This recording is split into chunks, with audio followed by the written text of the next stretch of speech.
Salut à tous, c'est Steven et aujourd'hui on va jouer un petit peu avec Google Home. Donc quand on l'achète, voilà comment ça se présente. On a cette toute petite boîte et à l'intérieur on va bien évidemment retrouver le petit Google Home mini. Et il n'a pas franchement besoin de plus que ça pour fonctionner, puisqu'à l'intérieur de la boîte on va simplement avoir les petits feuillets explicatifs et le cordon d'alimentation.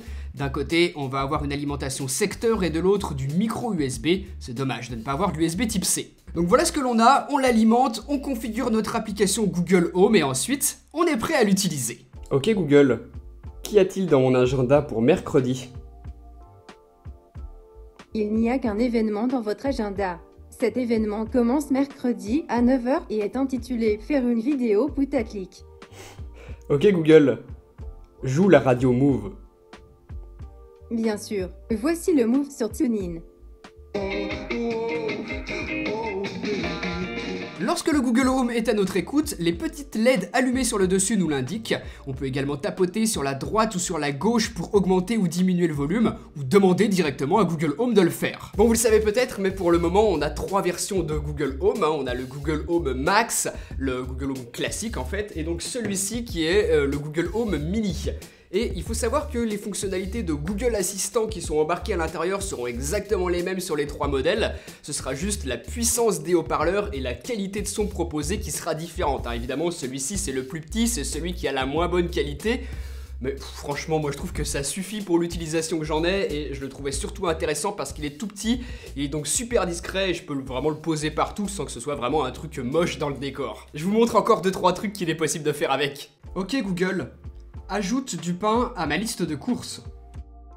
Ok, j'ai ajouté du pain à votre liste de courses.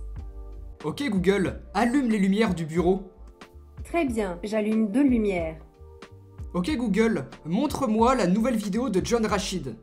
Ok, je mets vidéo de John Rachid à partir de YouTube sur Chromecast Steven.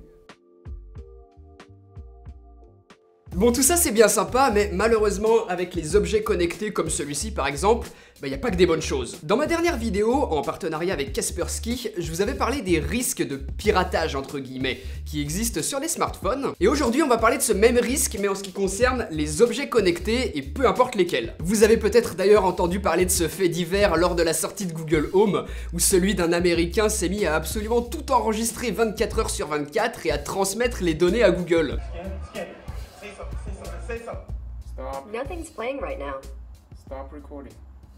C'est arrivé à Google Home récemment, mais c'est aussi arrivé à d'autres dans le passé, et c'est certain que ça arrivera encore à d'autres dans le futur, dans des cas de figure différents, mais ça arrivera. Tous ces objets connectés que l'on peut avoir, ce que l'on appelle l'internet des objets, c'est encore aujourd'hui très peu sécurisé. Beaucoup de constructeurs se contentent d'apporter des fonctionnalités cool en négligeant l'aspect sécurité. Donc il y a clairement des risques en matière de respect de la vie privée, je vous l'ai montré juste avant avec l'exemple du bug de Google Home.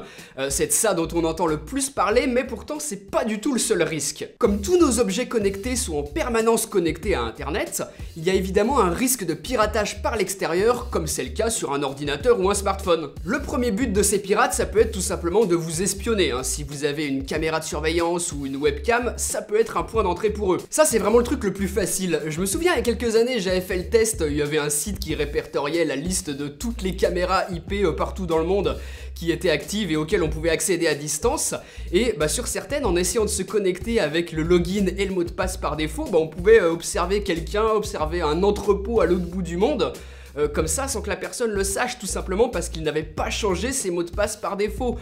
Ces mots de passe on les trouve très facilement sur internet, donc premier conseil que je peux vous donner, je vous en reparle à la fin de la vidéo, mais changez absolument vos mots de passe par défaut sur vos objets connectés, c'est hyper important. Donc déjà si quelqu'un prend le contrôle d'un de vos objets connectés, il peut vous surveiller à votre insu, mais le deuxième risque, c'est que la personne prenne le contrôle de cet objet et le détourne de son but premier, sans que vous vous en aperceviez bien évidemment, en le transformant en ce que l'on appelle un botnet. Tous les objets connectés sont potentiellement vulnérables, ça peut aller d'une ampoule connectée à votre télévision, à un routeur, à des ampoules connectées, à une caméra de surveillance évidemment, à une webcam, à un ordinateur, bref, tout ce qui est connecté à internet. En gros, on appelle des botnets un ensemble d'objets qui ont été infectés et qui vont être utilisés ensemble dans un but malveillant, dans le but d'avoir une grosse force de frappe avec énormément d'objets infectés. Donc ça peut être pour rassembler un maximum d'informations sur énormément de gens si on a infecté énormément d'appareils connectés, mais ça peut être aussi pour mener une attaque de groupe. L'exemple le plus évident, c'est les attaques par déni de service,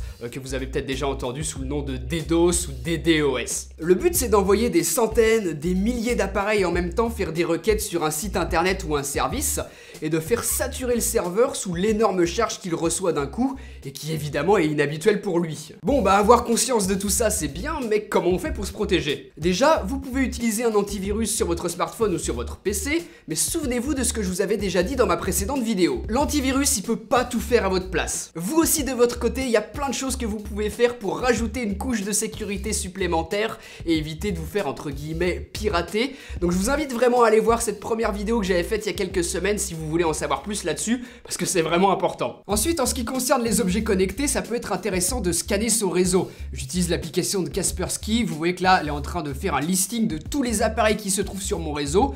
Donc là, déjà, si vous en voyez un que vous connaissez pas, ça peut vous alerter. En plus de ça, on le voit ici en rouge, l'application peut détecter si certains ports sont ouverts et peuvent être potentiellement exploités à des fins malveillantes. Donc si vous n'en avez pas besoin, fermez ces ports par exemple. Là, vous le voyez, il m'en signale un autre sur ma Livebox. En fait, le problème avec l'immense majorité des objets connectés, c'est que la plupart du temps, seul le constructeur a la possibilité de résoudre les problèmes de sécurité et que nous, l'utilisateur, on a très peu de possibilités d'action là-dessus. Pour reprendre l'exemple du début avec le Google Home qui enregistrait tout 24 heures sur 24, il a fallu attendre que Google lui-même propose une mise à jour. Donc évidemment, faites les mises à jour de firmware lorsqu'elles vous sont proposées. C'est pas toujours des nouvelles fonctionnalités qui sont ajoutées, c'est souvent et même la plupart du temps des correctifs de sécurité importants. Sécurisez au maximum votre réseau, les objets qui y sont connectés, notamment votre ordinateur et tout ce qui va graviter autour. Changez absolument votre mot de passe par défaut, je vous le disais tout à l'heure, c'est super facile de trouver le mot de passe par défaut d'un appareil, on suffit de chercher sur internet et on le trouve.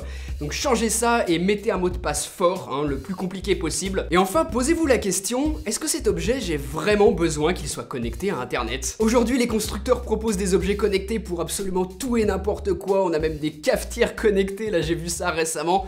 Est-ce qu'on a vraiment besoin de ça? Voilà, en tout cas, j'espère que cette seconde partie de vidéo vous aura fait un petit peu réfléchir, prendre conscience qu'il n'y a pas que du bon dans les objets connectés. Comme d'habitude, je vous ai mis des liens intéressants en description de vidéo si vous voulez en apprendre un petit peu plus, vous renseigner là-dessus. Et puis moi, je vous dis à très bientôt pour une prochaine. Allez, salut!